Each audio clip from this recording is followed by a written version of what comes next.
Assalamualaikum warahmatullahi wabarakatuh. Bismillahirrahmanirrahim. Alhamdulillahirrabbilalamin. Wassalatu wassalamu ala sayyidil mursalin Sayyidina wa maulana Muhammadin wa ala alihi wa sahbihi ajma'in, amma ba'du. Apa kabar pemirsa setia TV 9 Nusantara? Semoga senantiasa dalam lindungan Allah Subhanahu wa taala dan juga diberikan kekuatan serta kesehatan dalam menjalankan ibadah bulan puasa. Dan pemirsa, senang sekali saya Neto Sofa kembali menjumpai Anda dalam program spesial kita selama bulan Ramadan, yakni Tabuh Maghrib.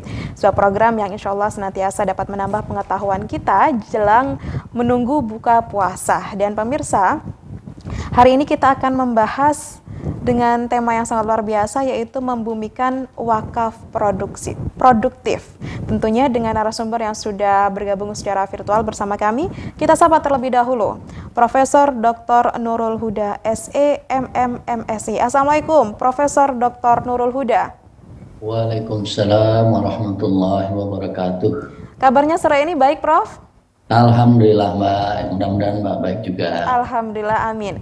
Beliau ini pemirsa dari anggota Badan Wakaf Indonesia sekaligus Ketua LSP BWI, sangat luar biasa. Kemudian selain ada Profesor Dr. Nurul Huda, juga terhubung bersama kami secara virtual, yaitu Bapak Erwin Daryanto, STME. Assalamualaikum Pak Erwin. Waalaikumsalam, Mbak. Assalamualaikum, Prof. Waalaikumsalam warahmatullahi wabarakatuh, Mas Erwin. Sehat selalu. Oke. Iya, Pak Erwin, semangat menjalankan aktivitas bulan puasa dan juga aktivitas-aktivitas lainnya ya, Pak Erwin ya. Insya Allah. Ya, pemirsa, Pak Erwin ini merupakan Wasekjen Forum Jurnalis Wakaf Indonesia atau Forjukafi. Mungkin kita ke Profesor Dr. Nurul Huda terlebih dahulu. Ya, ini Prof, hari ini kita membahas tentang membumikan wakaf produktif. Dan pemirsa mungkin sudah tahu apa itu definisi daripada wakaf. Namun di sini wakaf disandingkan dengan kata produktif. Apakah wakaf di Indonesia ini sudah produktif, Prof? Baik, yang pertama izin saya menyampaikan dulu tentu makna dari wakaf. Betul karena dari sekali. sana ada dimensi produktifnya. Jadi kalau kita mengacu kepada Undang-Undang Nomor 41 Tahun 2004, antara lain menyatakan wakaf itu adalah perbuatan daripada hukum wakif yang memisahkan ya atau menyerahkan sebagian harta bendanya untuk digunakan sebagai kesejahteraan umum. Ini saya potong, kesejahteraan umum. Berarti yang pertama, wakaf itu harus memberikan kemanfaatan. Betul. Tentu untuk bisa memberikan kemanfaatan, wakaf itu tentu harus bersifat produktif. Poin yang pertama. Poin yang kedua, kita ingat hadis Rasul dari Ibnu Umar radhiyallahu an, ini kisah ketika bagaimana Sayyidina Umar Ibnu Khattab mendapatkan tanah wakaf yang sangat luar biasa di Khaybar, meminta rekomendasi kepada Rasulullah, Mbak. Baik. Maka kemudian Rasulullah menyatakan dengan bahasa insyita habasta aslaha wa tasaddaqta biha.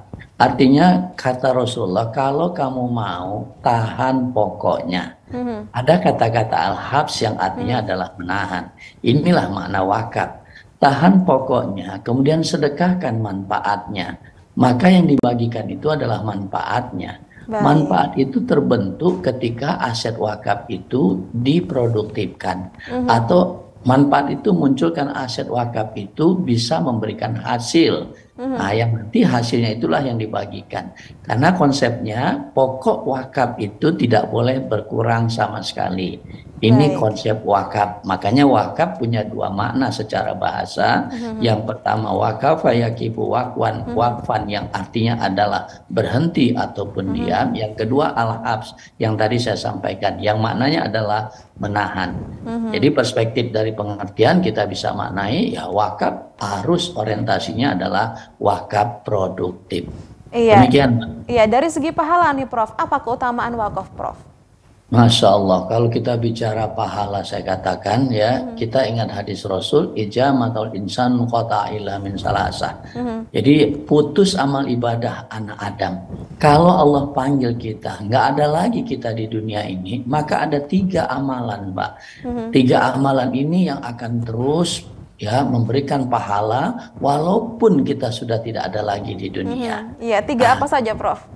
Yang pertama itu yang terkait dengan disebut dengan Au sodakotun jariyah, Sedekah sodakoh jariah. jariyah, sedekah yang terus mengalir. Baik. Inilah yang kemudian ulama menyatakan sodakoh jariyah itu adalah wakaf. Berarti dengan berwakaf, maka amalan kita akan terus mengalir, walaupun kelak kita Allah sudah panggil. Baik. Yang kedua tentu adalah yang terkait dengan au ilmil yuntafa bih, ilmu yang bermanfaat. Nah, jadi kalau kita memberikan ilmu yang bermanfaat, kemudian ilmu itu dipraktekkan, digunakan terus oleh orang lain, maka ini juga akan menjadi pahala yang terus mengalir buat kita, walaupun kita sudah tidak ada lagi. Yang ketiga adalah awaladun soleh yad'ulah, yaitu anak soleh yang mendoakan kedua orang tuanya. Baik. Dari tiga tadi, yang pertama disebutkan dalam hadis itu adalah sodakoh jariyah, yang ulama sepakat itu adalah wakaf. Nah, jadi pahalanya sifatnya abadi. Baik, Nah, ini luar biasa. keistimewaan yang sangat luar biasa tentu buat kita kalau kita pahami lebih komprehensif. Baik, terima kasih Prof. Jadi meskipun jasad sudah di kalang tanah, ada 3 hal yang membuat pahala kita ini tidak terputus ya Prof ya. Shadaqatin jariyah, au ilmin yuntafa'u bihi, aw waladin sholih yad'u lahu, dan wakaf ini masuk pada kategori yang pertama atau sedekah jariyah. Ya, terima kasih Prof. Kita beralih ke Pak Erwin Daryanto. Ya, dari perspektif Pak Erwin Daryanto, apakah pentingnya menanamkan wakaf produktif? Baik Mbak, ini apa namanya, seperti tadi Mbak Sarah sebutkan bahwa apa namanya ada permasalahan literasi, kurangnya literasi masyarakat, pemahaman tentang wakaf, yaitu masyarakat selama ini hanya memahami bahwa wakaf itu 3M aja, kurang begitu kan, ada apa tuh, madrasah, makam, dan masjid. Padahal semestinya apa, wakaf itu tidak sebatas pada 3M itu, kurang begitu. Banyak sekali contoh-contohnya tadi. Prof. Nurul Huda sudah menjelaskan bagaimana Khalifah Umar bin Khattab, wakaf. Kemudian kita ingat apa namanya manfaat dari wakaf itu dari Utsman bin Affan ya, kalau nggak salah ya Prof ya, yang wakaf tentang apa namanya sumur Madinah dan kemudian kebun kurma, kalau nggak salah itu, dan kemudian sekarang sudah menjadi hotelnya, dan itu masih memberikan manfaat kepada umat. Ada lagi kalau kita Indonesia khususnya, kita ingat ya, mungkin apa namanya wakaf dari seorang ulama di Aceh yang kemudian itu manfaatnya bisa dirasakan oleh jamaah haji asal Aceh ya, setiap tahun ya Prof ya, kalau nggak salah ya, apa namanya mereka mendapatkan manfaat dari wakaf itu, dan subhanallah itu pasti pahalanya itu kepada apa namanya wakif, hal ini Utsman bin Affan, kemudian dari ulama Aceh, itu akan sangat besar sekali, kurang lebih insya Allah seperti itu. Dan itu saya rasakan gitu di kalangan masyarakat itu belum banyak yang mengetahui akan hal-hal itu. Nah itu mungkin kami dari Forjukavi kurang lebih kita akan semangatnya adalah mensosialisasikan tentang wakaf tadi, wakaf produktif tadi. Apa itu wakaf produktif, apa saja bisa diwakafkan, dan apa namanya bagaimana caranya, kami begitu. Terus masyarakat selama ini juga tidak tahu, belum tahu bahwa wakaf itu selain wakaf permanen, tetap juga ada bisa wakaf yang sementara, wakaf yang terikat waktu. Misalkan saya mewakafkan rumah kos saya misalkan dalam jangka waktu 10 tahun misalkan.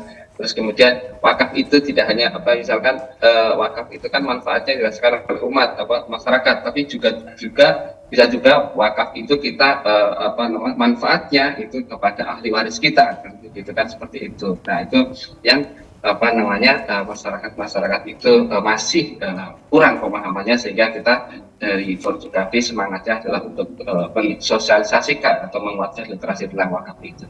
Begitu Mbak, terima kasih. Iya, baik Pak Erwin, terkait dengan membumikan wakaf produktif ini kita akan singgung lagi Pak Erwin. Mungkin sebelum kita membahas tentang bagaimana cara mengelola wakaf produktif ini, kita melihat sejarahnya, bagaimana wakaf ini seperti yang digambarkan oleh Rasulullah. Mungkin tadi Anda sudah menjelaskan, namun seperti apa lagi? Sebagaimana kita tahu bahwasannya Rasulullah ini merupakan uswatun hasanah di segala bidang. Seperti apa Pak Erwin?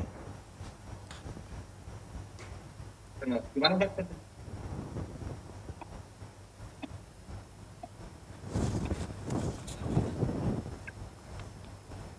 Gimana Pak tadi Pak? Kok agak putus-putus kurang jelas tadi? Iya, iya pemirsa mohon maaf. Ya Pak Erwin, kita terhubung kembali. Seperti apakah gambaran wakaf yang dijelaskan oleh Rasulullah SAW selain yang tadi Pak Erwin jelaskan?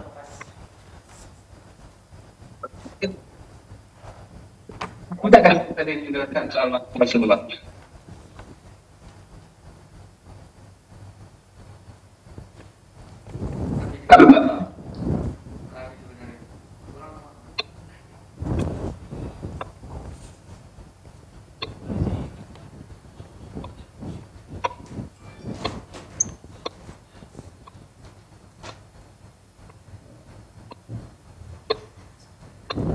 Oke.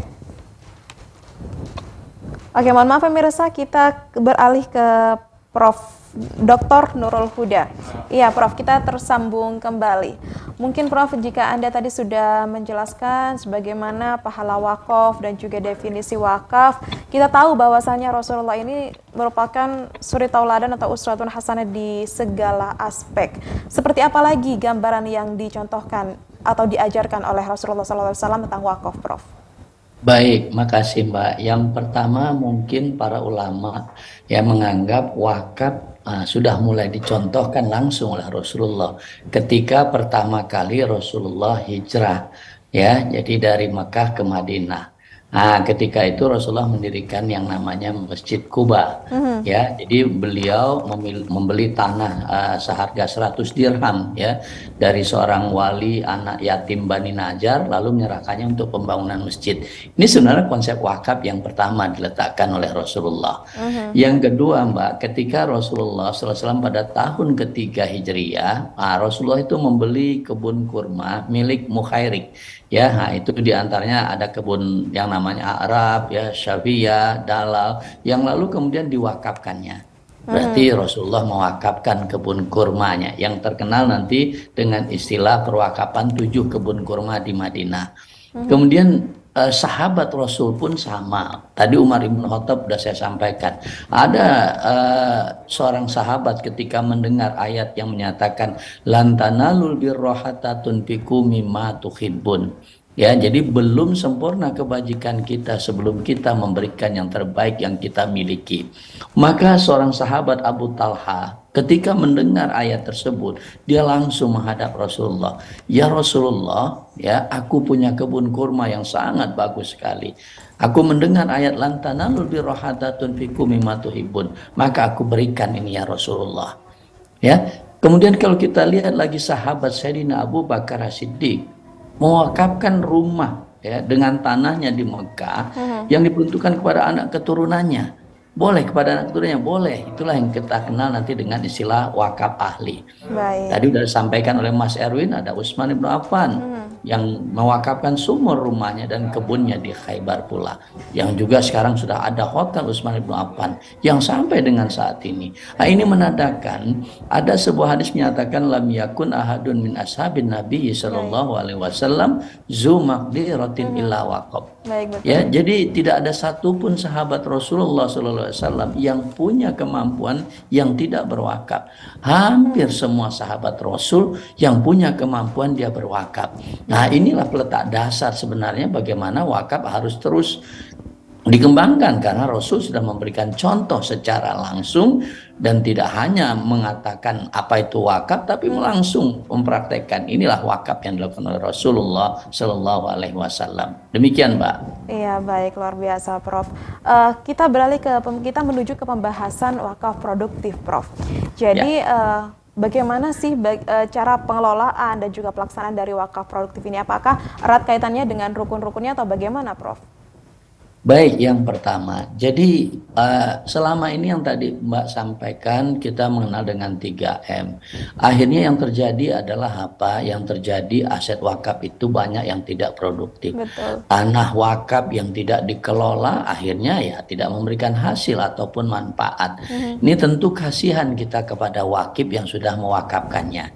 Tentu bagaimana kemudian caranya kita bisa memproduktifkan? Maka dikembangkanlah beberapa konsep wakaf, yaitu konsep wakaf uang, yang mungkin ada fatwa Majelis Ulama sudah dikeluarkan ya di tahun 2000-an, itu sudah dikeluarkan fatwa wakaf yang berarti secara esensial diperbolehkan yang namanya wakaf uang. Kemudian ada lagi BWI ya juga membuat peraturan tentang wakaf melalui uang. Nah, dua alat ini sebenarnya bisa dijadikan sebagai instrumen untuk menjadikan aset wakaf produktif. Misalnya katakanlah ya saya punya aset wakaf berupa tanah. Ya, kemudian saya coba produktifkan. Nah, bagaimana caranya? Caranya saya buka sektor pertanian. Baik. Nah, saya kerjasamakan sektor pertaniannya.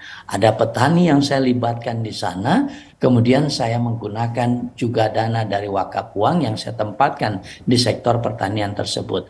Akhirnya tanah yang tadinya tidak produktif, kemudian dia menjadi produktif. Baik. Kenapa? Karena dikombinasikan antara wakaf berupa harta benda tidak bergerak berupa tanah tadi dengan harta benda wakaf bergerak berupa wakaf uang. Yang pertama. Yang kedua, Mbak, kalau mau kita contoh, ini sering umum sih dikasih orang contoh ini, misalnya adalah ketika kita mendengar bangunan yang namanya Zamzam Tower misalnya. Zamzam Tower tanah wakif nazirnya cuma punya aset wakafnya tanah. Nah, kemudian apa yang dilakukan? Dia bekerja sama dengan developer. Maka developer yang membangun, nanti hasilnya akan dibagi dengan nazirnya sendiri. Kemudian dicari lagi partnernya yang bisa menyewakan hotel ataupun toko yang sudah dibangun developer tadi. Maka kemudian terbentuklah atau terbangunlah yang namanya hotel beserta pertokoan yang ada di Zamzam Tower yang disewakan, dan tentu hotel ada yang menginap di situ. Berarti apa? Dia udah menghasilkan. Maka hasilnya dibagi tuh antara si nazir ya, yang kedua tentu dengan developer, dan yang ketiga tentu dengan yang pandai menyewakan tadi. Nah, jadi itu secara esensialnya bagaimana langkah ataupun cara untuk bisa menjadikan aset wakaf itu menjadi aset wakaf produktif. Ya, makanya tadi disampaikan oleh Mas Erwin ya, kalau kita ingat Habib Buga tadi yang disampaikan oleh Mas Erwin, waduh, tahunnya aja luar biasa dahsyat itu, Mbak. Artinya maksudnya dahsyat menurut saya itu diikrarkan tahun 1224 Hijriah atau tahun 1800 Masehi. Sekarang tahun berapa? Ya berarti sudah lebih daripada 2 abad sudah, tetapi masih menghasilkan. Tadi disampaikan jamaah haji Indonesia yang berasal dari Aceh ya dapat tambahan living cost dari hasil pengelolaan aset wakaf Habib Buga. Inilah prototip contoh wakaf produktif yang sudah 200 tahun lebih itu masih memberikan kemanfaatan. Nah, ini yang diupayakan dengan cara menjadikan aset wakaf itu aset produktif. Nah, kalau mau contoh real lagi, BWI melakukannya, Mbak. Ya, jadi BWI menerbitkan ya tentu dibantu Kementerian Keuangan, Bank Indonesia, para nazir menerbitkan yang namanya Kes Wakaf Link Sukuk. Nah, Kes Wakaf Link Sukuk ini dua kombinasi dia, wakaf uang dengan sukuk. Insya Allah dua-duanya sesuai prinsip syariah karena ada undang-undangnya juga dan tentu ada fatwanya. Maka diterbitkanlah itu oleh Kementerian Keuangan. Tentu BWI ya akan mendapatkan yang namanya diskonto. Yang kedua akan juga mendapatkan yang namanya bagi hasil. Maka hasil dari diskonto dan bagi hasil itulah yang kemudian digunakan untuk mengembangkan rumah sakit mata yang sangat luar biasa, sangat lengkap peralatannya. Berasal dari mana? Dari dana wakaf yang kita kembangkan dengan Kes Wakaf Link Sukuk tadi. Sekali lagi ini contoh model kita memproduktifkan aset wakaf yang tadi berupa tanah, kita optimalkan bangun rumah sakit, kita lengkapi semua peralatannya. Nah, artinya inilah prototip wakaf yang harus bisa seperti dalam undang-undang tadi saya katakan memberikan kemaslahatan bagi umat tentunya. Demikian, Mbak. Iya, sangat luar biasa.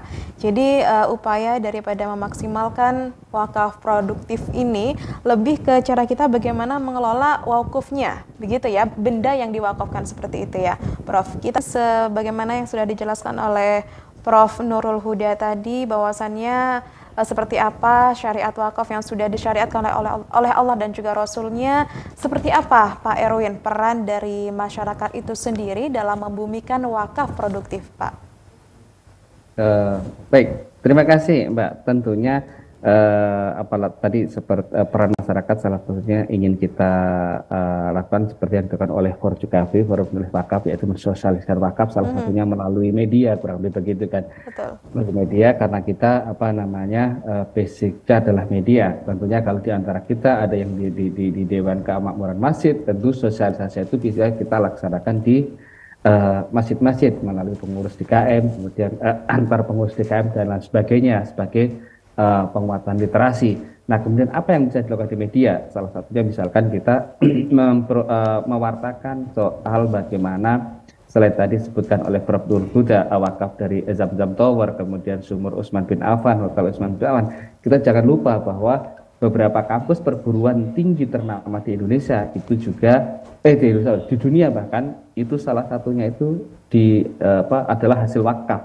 Misalkan kayak Stanford University, kemudian ada Massachusetts, Harvard University, itu adalah Al-Azhar juga jangan lupa, itu adalah kampus-kampus yang itu awalnya adalah dari wakaf. Nah, itu kita sosialisasikan ke masyarakat bagaimana bahwa wakaf itu tidak hanya sebatas 3M tadi. Dan kemudian di Indonesia sendiri juga kemudian ada beberapa kampus yang sudah menggiatkan wakaf, misalkan sudah berwakaf kan, misalkan ya, seperti kalau nggak salah belum lama ini dari IPB dan juga dari ITS yang itu sudah menggiatkan atau mempelopori wakaf dari kampus. Kurang lebih begitu Pak, yang dari bisa kami lakukan di sosialisasi atau penguatan literasi wakaf di masyarakat itu. Iya, baik. Jadi sebenarnya ada banyak sekali ya Pak Erwin fasilitas publik atau apapun itu yang ternyata itu merupakan wakuf atau sesuatu yang diwakafkan. Kemudian apa saja jenis usaha produktif yang dapat dibangun melalui wakaf produktif itu sendiri, Pak?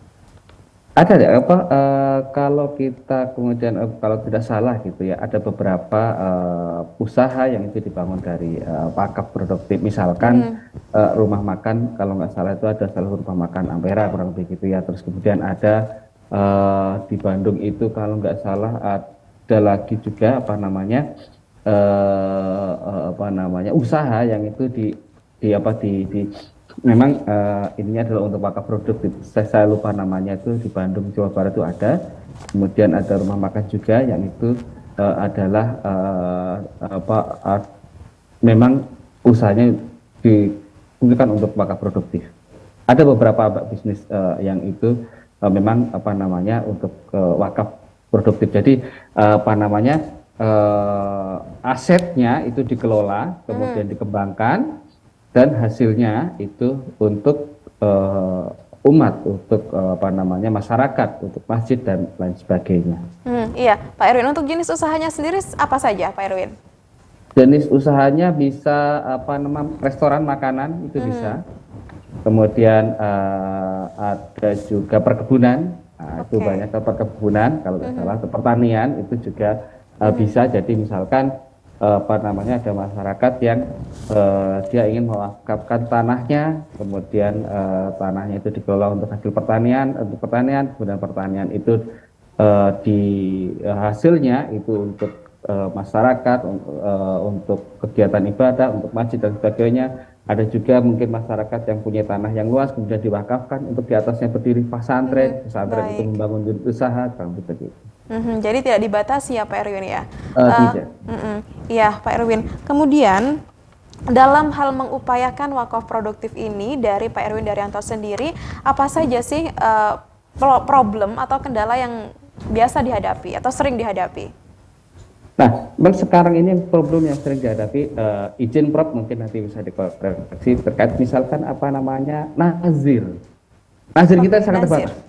Pengelolanya ya? Kita itu sangat terbatas. Pengelolanya kurang lebih gitu. Jadi ini problem kita, misalkan dalam satu kecamatan itu hanya ada beberapa nazir aja lah, kurang lebih begitu. Jadi bahkan jangankan di kota-kota kecil ya, di Jakarta, di lingkungan saya sendiri, saya di Jakarta Pusat gitu ya. Jakarta Pusat. itu sangat apa namanya, orang itu ada orang ingin berwakaf tapi dia tidak tahu mau wakaf kemana.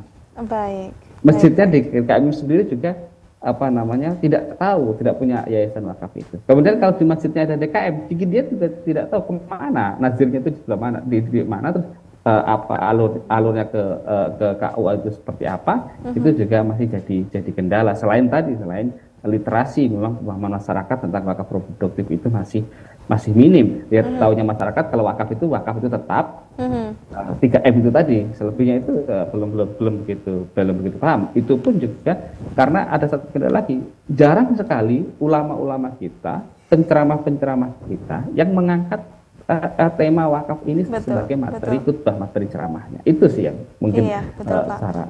Iya, jika kendala atau problemnya itu dari nazir atau pengelola wakafnya itu sendiri, bagaimana kemudian cara mengatasinya, Pak Erwin?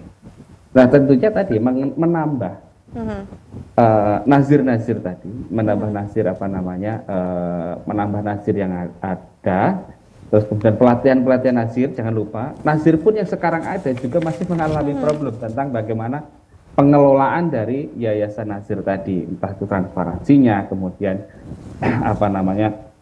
karena kan mereka berhadapan dengan para pewakaf-wakaf ini yang mungkin ada bermasalah, tapi kemudian si nazirnya sendiri juga kemampuan untuk mengelola dari aset wakaf itu sendiri juga kurang. Ini juga perlu menjadi perhatian kita. Jadi penguatan, menambah jumlah nazir, penguatan dan kemampuan nazir dalam mengelola itu juga perlu kita lakukan. Nah, untuk untuk penambahan nazir, penguatan nazir itu Prof. Nur Huda mungkin lebih sangat paham sekali karena beliau di LSP itu sendiri ya Prof ya. Saya kebetulan kemarin juga pelatihan nazir sama Prof. Nur Huda juga, itu belum lama saya pelatihan nazir, itu baru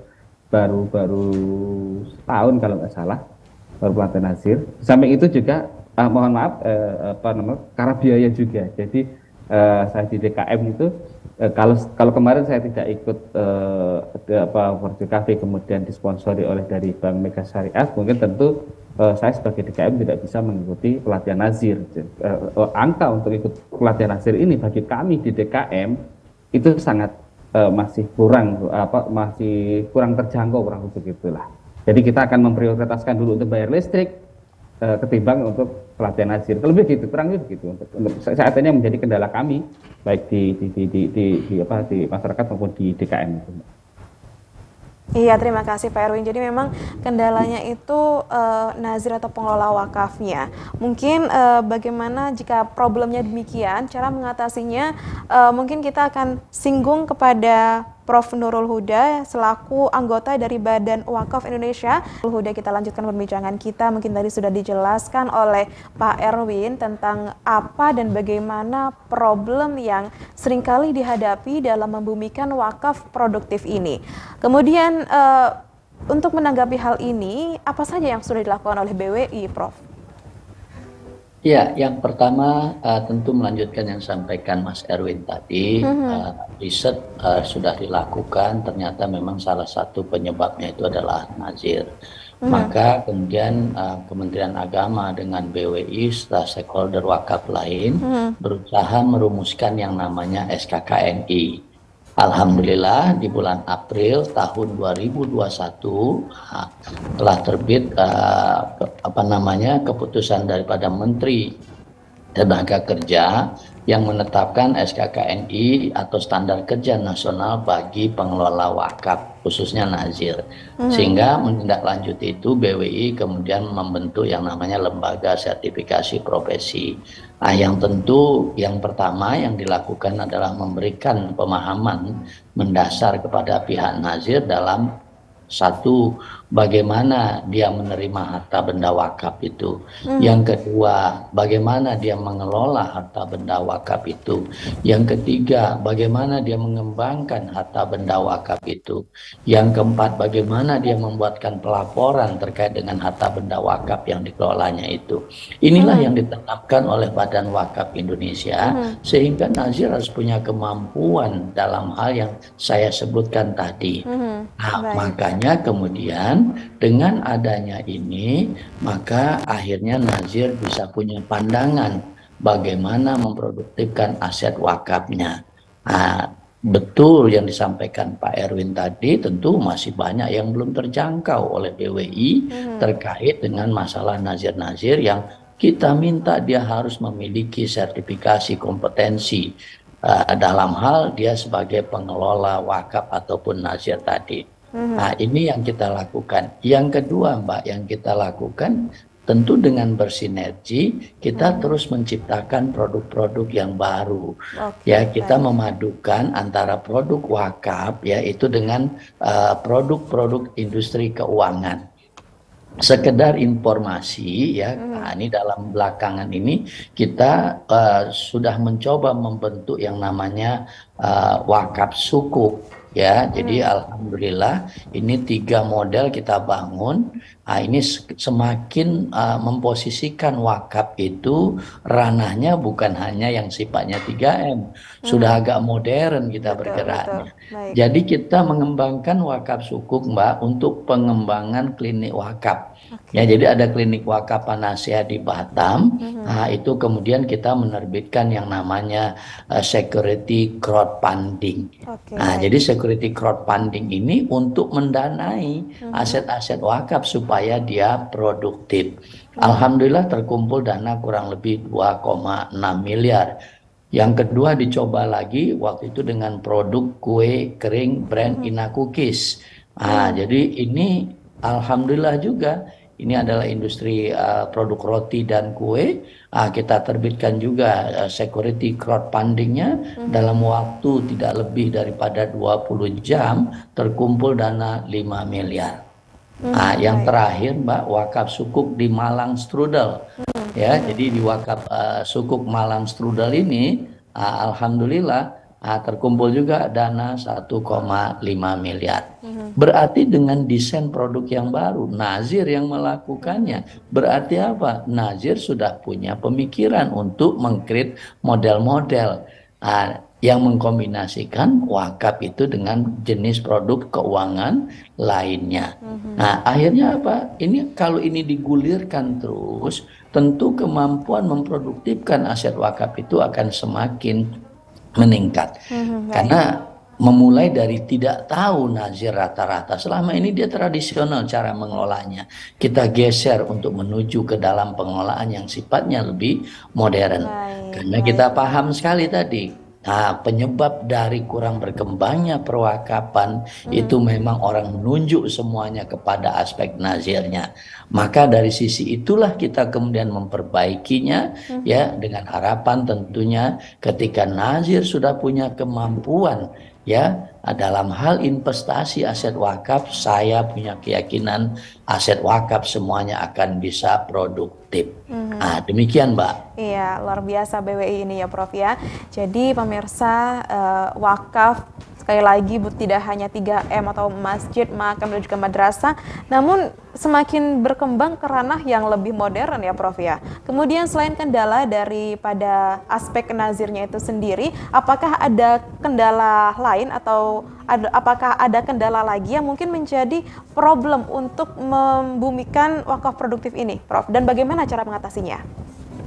Iya, yang pertama tentu kalau kita bicara di unsur wakaf, kita nggak boleh abaikan aspek wakifnya. Jadi wakif, orang yang berwakaf ya terkadang juga tidak memahami. Sehingga kalau saya punya aset mau saya wakafkan, wakif harus cerdas untuk menetapkan siapa nazirnya.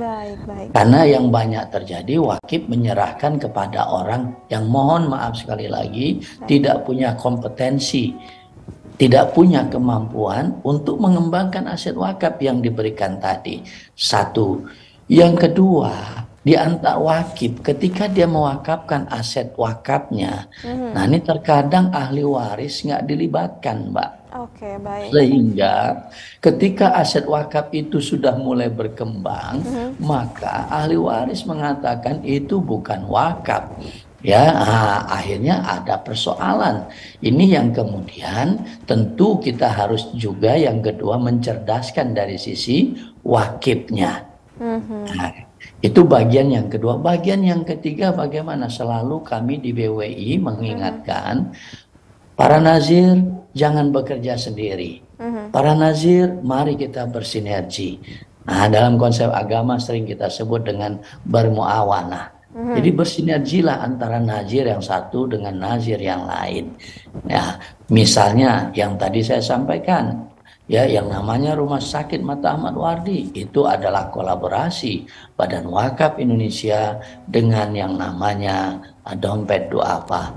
Ya, saat ini juga untuk rumah sakit atau di Bandung Soreang Salman Hospital juga dikembangkan dengan produk yang namanya sinergi tadi. Baik. Nah, ini yang kita kembangkan, Pak. Jadi artinya selain nazir punya kompetensi, dia jangan sendiri, dia harus bersinergi dengan nazir yang lain. Baik. Kemudian tentu yang berikutnya adalah aturan, Mbak. Oke. Disinilah peran regulasi antara lain Badan Wakaf Indonesia, Kementerian Agama, atau yang terkait dengan OJK, KNEKS, Bank Indonesia. Ini sangat perlu membuat sebuah regulasi yang acceptable di lapangan.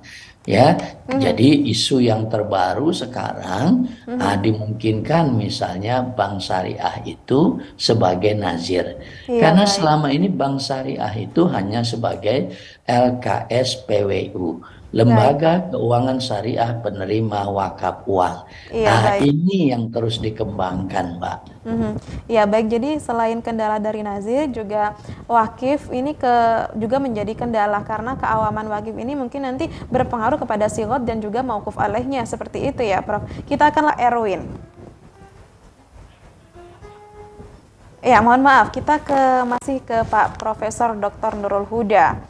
Karena Pak Erwin masih ada kendala, pemirsa. Ya, bagaimana Prof? Tadi sudah Anda jelaskan pentingnya kita berwakaf, terlebih kita mengikuti program wakaf produktif dari segi ukhrawi.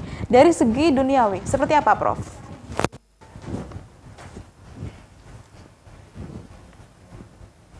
Baik, yang pertama tentu kalau kita lihat dari sisi duniawi, tentu bagaimana kita menciptakan ya sifat untuk saling membantu di antara sesama. Baik. Ya, ini menjadi sangat penting ya. Jangan lupa tentu apa yang Allah berikan kepada kita wujudnya dalam bentuk harta. Sekali lagi itu adalah titipan Allah yang pertama. Yang kedua tentu ada hak orang lain di dalamnya. Nah, disinilah kita membantu orang yang katakanlah dia tidak mampu, kita buat dia menjadi mampu, akhirnya dia nanti akan mandiri. Nah, ini dari sisi perspektif duniawinya. Makanya kita bantu mereka dengan produk-produk ataupun ya katakanlah hal-hal yang sifatnya monumental daripada wakaf. Kita bangun rumah sakit, kita bangun pondok-pondok tahfidz yang dibiayai dari wakaf ya, sehingga tentu akan sangat memberikan kesempatan dari sisi pendidikan di orang yang tidak punya kesempatan pendidikan karena ketidakmampuannya, dia bisa menikmati hasil pendidikan ketika kita mampu mengembangkan aset wakaf tersebut. Jadi dengan bahasa lain ini yang kemudian kita sebut dengan barang-barang publik yang dibutuhkan oleh masyarakat khususnya yang tidak mampu, maka wakaf harus bisa menyediakan itu. Nah, ini menjadi sangat penting buat kita. Sebenarnya kalau saja pemerintah sedikit lebih menunjukkan ya upaya supaya wakaf ini bisa lebih produktif lagi, ini secara otomatis akan membantu apa yang menjadi program-program pemerintah, misalnya salah satunya dalam rangka pengentasan kemiskinan, dalam rangka pengentasan buta huruf, ya dalam rangka yang terkait dengan masalah lini kesehatan, bisa menjadi mitra pemerintah. Nah, tapi tentu perlu dukungan yang tadi saya katakan, regulasi-regulasi pemerintah yang pada esensinya nanti akan membantu lembaga-lembaga wakaf supaya dia bisa mempunyai kemampuan produktif sehingga dia akan banyak berkontribusi tentunya nanti bagi kepentingan masyarakat yang diposisikan sebagai mauquf alaihnya atau penerima manfaat daripada hasil wakafnya. Demikian, Mbak. Iya, Bu, menurut Prof. Nurul Huda sendiri, regulasi yang saat ini di Indonesia diterapkan apakah sudah sesuai, Prof? Ya, yang pertama tentu kalau dikatakan sesuai, sudah mulai tidak sesuai. Baik. Kenapa sudah mulai tidak sesuai? Tentu perkembangan terlalu cepat. Ya, undang-undang kita masih undang-undang yang lama. Kita Undang-Undang Nomor 41 Tahun 2004. Baik. Sekarang udah hampir 2024. 23, iya. Berarti sudah 20 20 tahun tidak tahun. ada perubahan. Ini yang saya kira harus segera ya. Berarti bisa saja dari pihak pemerintah, bisa saja dari pihak dewan untuk juga sama-sama mengedepankan perlu segera untuk ditinjau undang-undang wakaf ini. Artinya apa? Kalau tidak disesuaikan, ini akan ketinggalan zaman kita. Padahal wakaf sudah berkembang, ya di kenyataan di realnya sudah berkembang. Bagaimana digitalisasi wakaf nggak diakomodasi, sebutlah di dalam undang-undang. Karena memang waktu itu tentu belum terbayang akan begitu cepatnya pengembangan wakaf ini. Orang berwakaf sekarang dengan mudah. Orang bertransaksi wakaf cukup dengan elektronik model atau dengan yang kita sebut digitalisasi model. Sehingga hal itu tentu harus dilindungi, diakomodasi oleh undang-undang terkait dengan hal itu. Nah, Iya, ini baik. menjadi catatan penting. Saya kira regulasi bagian juga yang penting.